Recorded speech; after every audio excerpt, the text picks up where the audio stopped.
Adventures in time and space, told in future tense.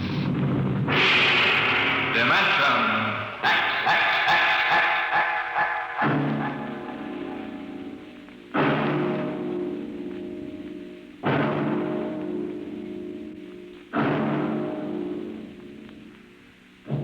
Can you predict the future? Can you tell what will come in 100 years? Or in 10? Or in the next minute? Tonight we present two ventures into the unknown. Two fantasies of the future, chosen from the works of one of our most brilliant young science fiction writers, Ray Bradbury. First, his story entitled, There Will Come Soft Rains.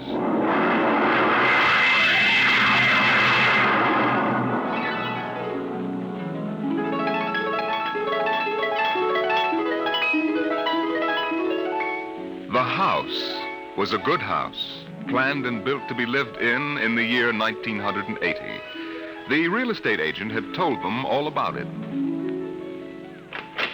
Now, this is the bedroom. Of course, it contains all the latest devices, self-warming blankets, and, there's a brand new feature. Beds, which make themselves.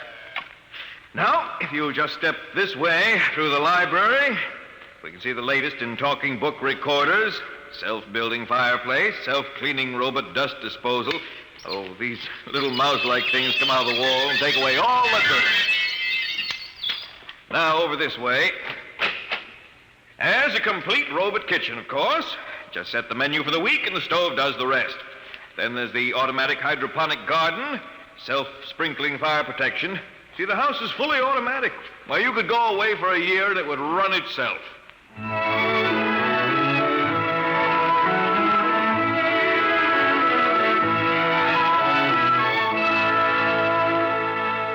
And so the family took the house. The man and the woman and the two children, a boy and a girl. And they lived contentedly, enjoying music and poetry and the rich, warm things in life. And the house fed them and slept them and entertained them. It made a good life for them. Until one day, there were 10,000 explosions, and the world shook, and red fire and ashes and radioactivity fell from the sky. The happy time was over.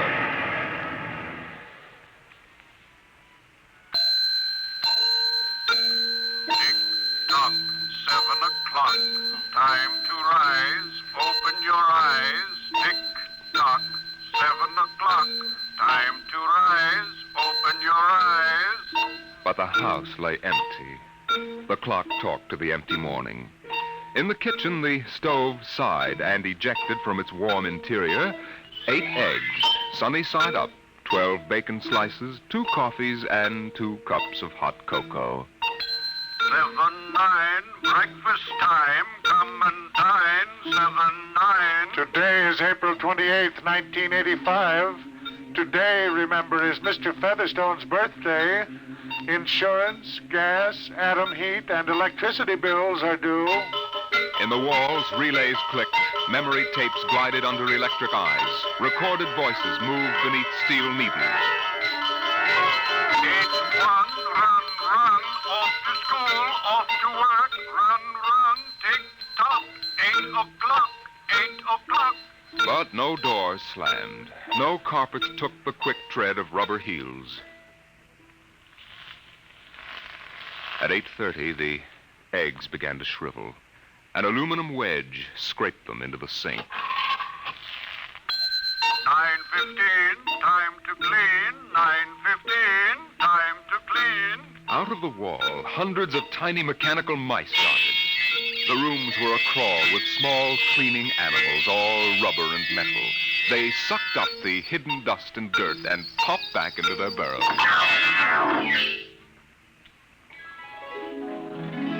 At 10 o'clock, the sun came out from behind the rain. The house stood alone on a street where all the other houses were rubble and ashes. At night, the ruined town gave off a radioactive glow which could be seen for miles. At 10:15, the garden sprinkler filled the soft morning air with golden fountains. The water tinkled, over the charred west side of the house, the side which had been facing the blast. It was black, except in 5 places. One of the 5 places was a silhouette of a man mowing a lawn, just as he'd been the instant the radioactivity burned his image into the side of the house. Over there, a woman bent to pick flowers. Still further over, their images burned into the wood, where a small boy, hands flung into the air. Higher up, the image of a thrown ball, and opposite, a girl, her hands raised to catch a ball which never came down. 5 people. 5 spots of paint. On the front porch, the dog whined and shivered. The front door recognized the dog's voice and opened. The dog padded in wearily, thin to the bone, covered with sores. It ran to the kitchen and pawed the kitchen door wildly. Behind the door, the stove was making pancakes which filled the house with their odor, as prescribed by the automatic preset menu selector. The dog frothed, ran insanely, spun in a circle, biting its tail, and died. 1 o'clock, 1 o'clock. Delicately sensing decay, the regiments of mice hummed out of the walls, soft as blown leaves, their electric eyes glowing. 1:15. The dog was gone. 2:15. Bridge tables unfolded from the walls of the patio. Playing cards fluttered onto pads. Martinis appeared on an oaken bench. But the tables were silent, the cards untouched. 5 o'clock, 6 o'clock, 7 o'clock, 8 o'clock, 9 o'clock. Dinner was made, ignored, flushed away. Dishes were washed. In the study, the tobacco stand produced a cigar with half an inch of gray ash upon it, smoking, waiting, waiting. The hearth fire bloomed out of nothing. 9 o'clock, 9 o'clock. The beds began to warm their hidden circuits, and the phonograph spoke from beside the fireplace. Mrs. McClelland, what poem would you like to hear this evening? Mr. McClelland? Since you express no preference, I shall select at random from among your favorites. Sarah Teasdale, There Will Come Soft Rains. There will come soft rains, and the smell of the ground, and swallows circling with their shimmering sound, and frogs in the pools singing at night, and wild plum trees in tremulous white. Robins will wear their feathery fire, whistling their whims on a low fence wire, and not one will know of war. Not one will care at last when it is done. Not one would mind, neither bird nor tree, if mankind perished utterly. And spring herself, when she woke at dawn, would scarcely know that we were gone. The phonograph finished the poem. The empty chairs faced each other between the silent walls. At 10 o'clock that evening, the house began to die. The wind blew the bough of a falling tree into the kitchen window, smashing it. A bottle of cleaning fluid crashed on the stove.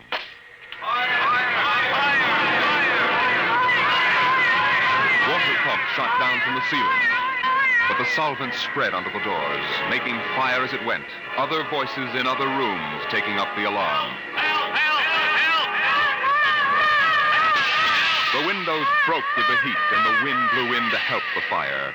The fire crackled upstairs at paintings, lay hungrily on the beds, devoured the rooms. The house began to shudder.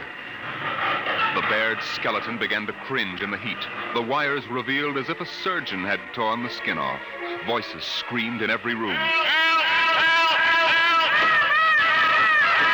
Windows snapped open and shut like undecided mouths. Time and now 10:10.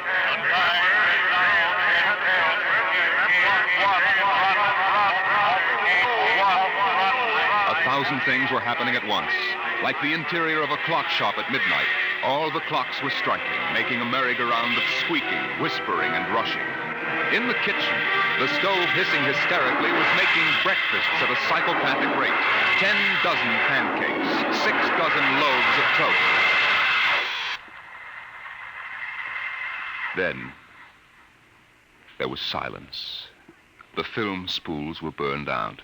The wires withered and the circuits cracked. Then the house began to breathe its last. The beams began to give at the foundations. Long cracks appeared in the concrete. The seams were burst from the heat. And finally, with a huge rumble, it crashed into dust and rubble.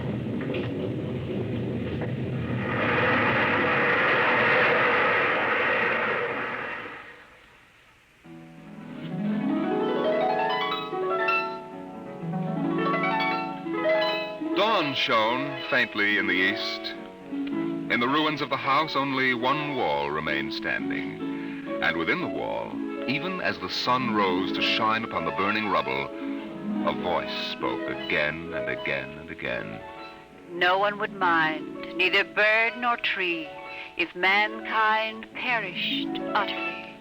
And spring herself, when she woke at dawn, would scarcely know that we were gone. That we were gone. That we were gone. That we were gone. Today is April 29th, 1985. Today is April 29th, 1985. Strange are the uses of Providence. Is this how the end will come for mankind, with 10,000 explosions and a flash of radioactive gas? Or will destruction come more subtly, extended to us gently and innocently in, let's say, the hand of a child? Who knows in what manner 0 hour may arrest the world we know?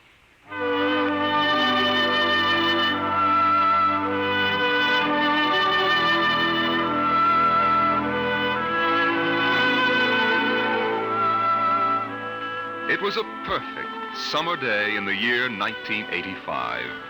The streets were lined with green, peaceful trees. Businessmen sat in their quiet offices, taping their voices or watching televisors. Rockets hovered like darning needles in the blue sky. There was the universal quiet conceit and easiness of men accustomed to peace, quite certain that there would never be war or trouble again. There were no traitors among men, no unhappy ones, no disgruntled ones. The world was upon stable ground. Sunlight illumined the suburbs, and the town drowsed on a tide of warm, sunlit air. On the lawns, the children played, catapulting this way and that across the green grass, shouting at each other, holding hands, flying in circles, climbing trees and laughing. And in the homes, busy mothers prepared for the evening arrival of their husbands. Good heavens, Mick, what's all the excitement? We're playing a game, Mommy, the most exciting game ever. What are you doing in that cabinet? I need some tools from Daddy's kit. Your father may not like... Oh, I'll take good care of them, Mom, I promise. Very well. Don't you lose anything. Oh, thank you, Mom. You want a glass of milk? Can't stop now, Mom. What's the name of the game, Mink? Invasion! Invasion. What will they think of next?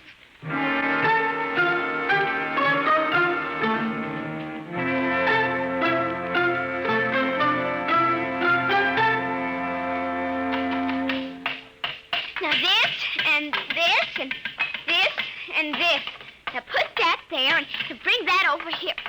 Oh, no, you ninny. Now get back while I fix this. There, they want it this way, see?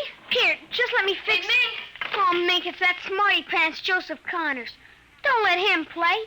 He's 12 years old. Don't worry, I won't. What you playing, Mink? None of your business, smarty pants. I want to play. Can't. Why not? You're too old. Just 'cause you're only 8. No, you'd only laugh at us and spoil the invasion. Make him go away, Mink. Go away. This is my backyard. Now, who wants to play with you and your old fairies anyway? They aren't fairies. Nuts to you. I don't want to play anyway. Good riddance. I'm glad you didn't let him play, Mink. He'd only laugh. Now, we'd better talk to Drill and get some more instructions, Art. Now, here's your pad and pencil. Where is Drill? Drill? Here, Drill. Drill? Well, he's in the rose bush, I think. I'll talk to him myself, and you write it down on the pad. Okay. Drill? Drill? Okay. Drill wants you to write down triangle. What's a triangle? Never mind. Drill will tell us when he wants us to know. It helps the invasion. How do you spell it? Well, that's Drill. Drill, how do you spell... Here's your mother, looking out the window. Mink, Yes, Mother? who are you talking to? The rose bush, Mom. Only it's not really a rose bush. That's Drill. Who's Drill? He's planning the invasion. Oh, I see. Well, you better come in and clean up for supper. Your daddy will be home soon. In just a second, Mom. You got that, Art? See now what? 4, 9, 7, and A, and B, and X, and a fork, and some string, and a hexagonal droopy. Come on, Mink. Supper's in 10 minutes. Okay, Mom. Just a minute. I have to tell Drill. I wish we didn't have to eat, though. It holds up the invasion.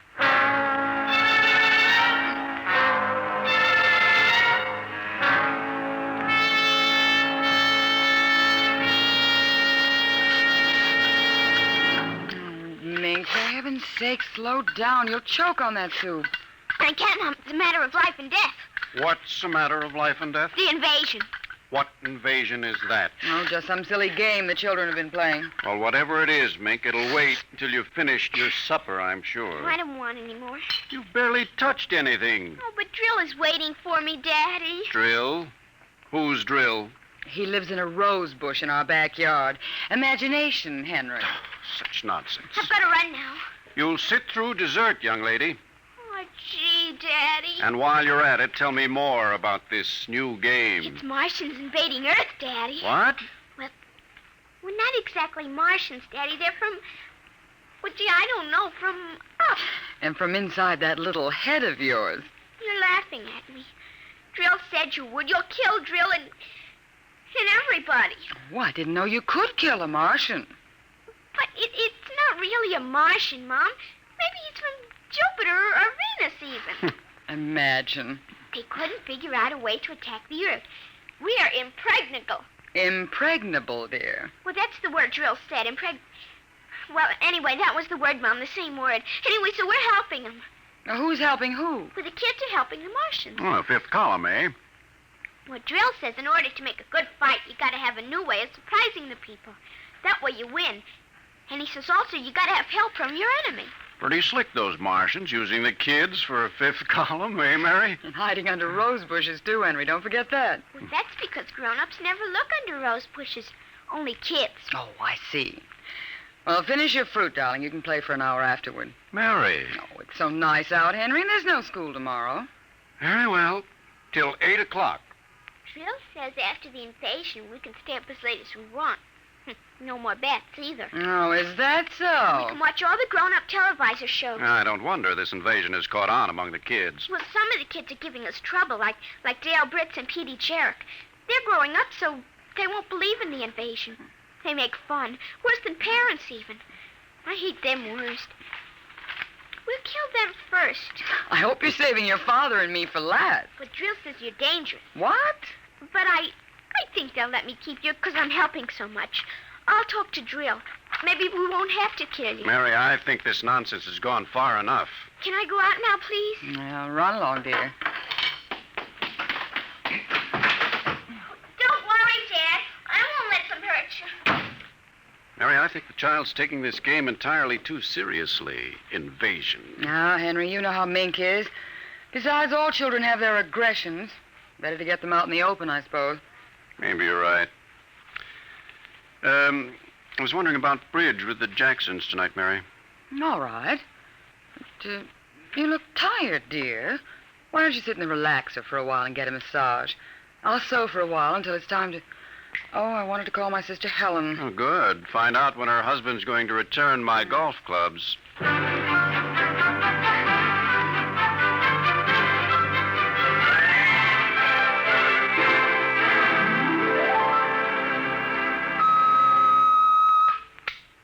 Televisor. Would you please connect me with Mrs. Helen Rogerson on Channel 7 2Z, Pittsburgh, Pennsylvania?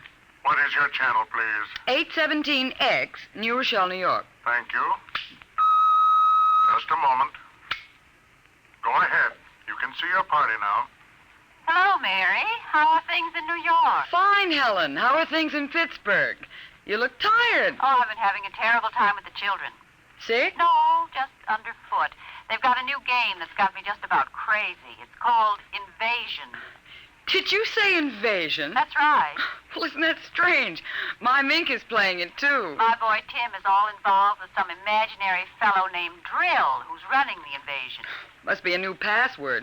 Mink likes him, too. How do you suppose these games start? My backyard looks like a scrap drive. They've got every conceivable kind of mechanical gadget arranged out there.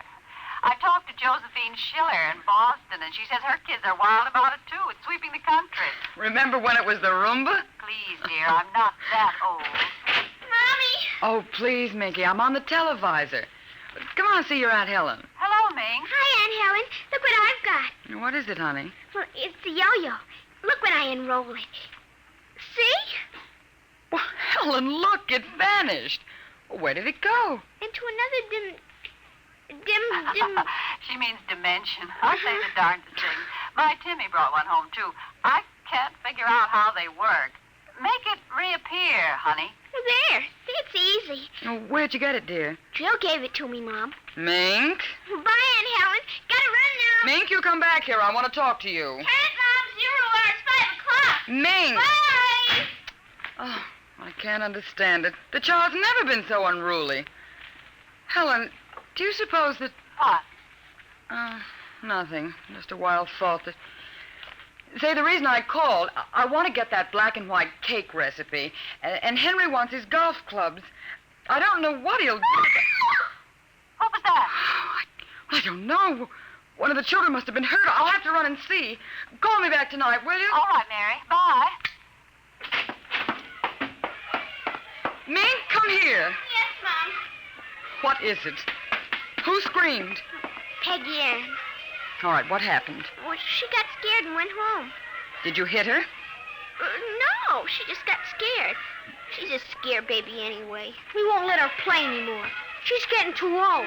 Now, Mink, tell me why she cried. No, I can't. Mink, you'll answer me this instant or come inside. I've had enough of this nonsense. Gee, I can't quit now, Mom. It's almost 0 hour. Then tell me what frightened Peggy Ann. Okay, she saw Drill. Drill? He almost came through. He was just testing. Through what? Well, those pipes and things we set up. She looked into one of the pipes and screamed. I guess she saw Drill. And no one hit her? Very well, Mink. I'll call Peggy Ann's mother and see how she is. And I'll call you for your bath in half an hour. Your father and I want to go out tonight. You won't be able to go out, Mom. Why not? 0 hours, 5 o'clock, Mom.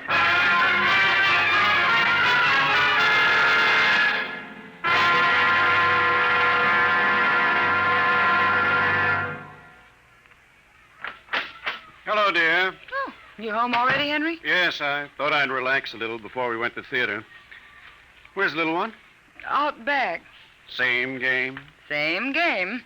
They've got a stack of pipes and hammers and spoons a mile high out there. Children, why do we have them? Yeah, strange little creatures, aren't they? Even Mink, Henry. She's a part of us, and yet what do we really know about how she thinks and feels? Oh, I didn't mean to start a philosophic discussion. Kids are such a queer mixture of love and hate, though. Even normal, healthy kids. They need you and they're dependent on you, and yet they resent that dependence. You sound like a child psychology course I once took. I wonder if they ever really forgive the whippings and the commands we have to give them sometimes. I wonder if we ever forgot them when we were children. Look, I'd like to discuss this with you, dear, but we do have a theater date, and it's almost 5 o'clock now. What's happened to the kids? They're so quiet. When children are quiet, you know there's some mischief. What's that sound? I don't know. Those kids aren't playing with anything electrical, are they? I'm sure they aren't. At least I Just don't... the same, I'd better go out and Henry. see. Tell them to put off the invasion. What? Mary, don't get upset. It's just a game.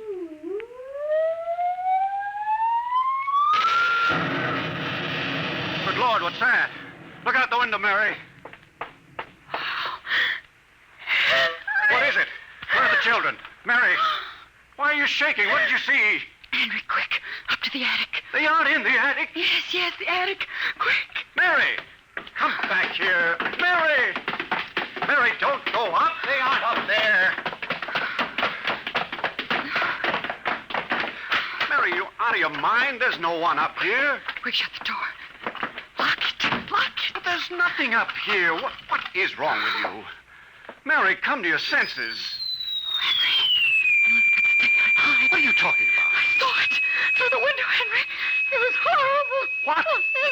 It is an invasion. Well, for heaven's sake, let's get down out of this attic and talk this over sensibly. I want to find out if Mink is all right. She's all right. I saw her. She was leading them around the corner of the house. Leading who? The kids? Shh. It's nothing. Oh, listen. Huh? The front door. They're coming. Good Lord, those kids sound like 50 men with boots on. Oh, not men. Oh, please, God, don't let them find us. Don't let them, please, God. I don't understand. Who's there? Shh, don't shout down here. Who's down there? I demand that you answer me. They're coming. The whole house is shaking. Who? Who's there? Please, be quiet, Henry. They might go away. Henry. Mom? Dad? Are you in the attic? Henry, listen. It's Mink. Mink. We've got to save her. Henry, you don't understand. She's leading them. What? She's leading them. She's on their side. Oh, please, God, forgive them. Children on their side? Oh, she told us, but we wouldn't believe her. Henry, they're coming out! Mom? Dad, we know you're in there. Well, I guess you better melt the lock, Tria. Henry, the lock! It's melting! The door! Oh, dear God! Mom? Dad? Oh, I see you now. Peekaboo!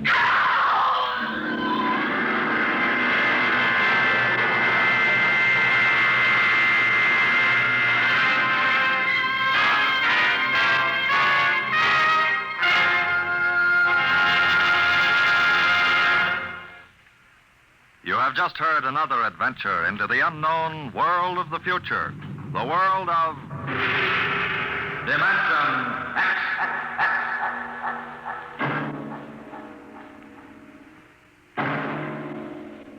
Next week, Destination Moon, a preview of the movie which is soon to have its world premiere in New York, telling the Robert Heinlein story of man's first trip to the moon.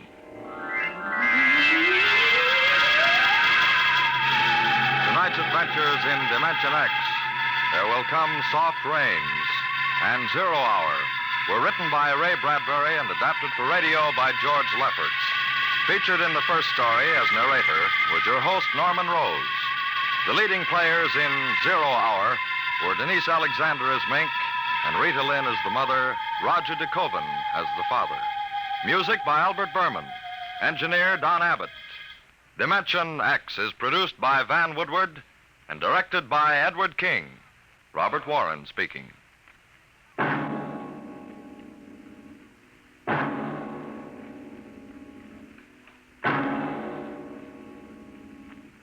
Programs. Get your programs here. For a new thrill in detective listening, join the Saint tomorrow as he reaps a harvest of criminals in a thrilling adventure with the underworld. Make the Saint a Sunday listening habit and keep tuned thereafter for adventures of the greatest detective of them all, Sam Spade. Tomorrow, hear High Adventure, Now Truth or Consequences on NBC.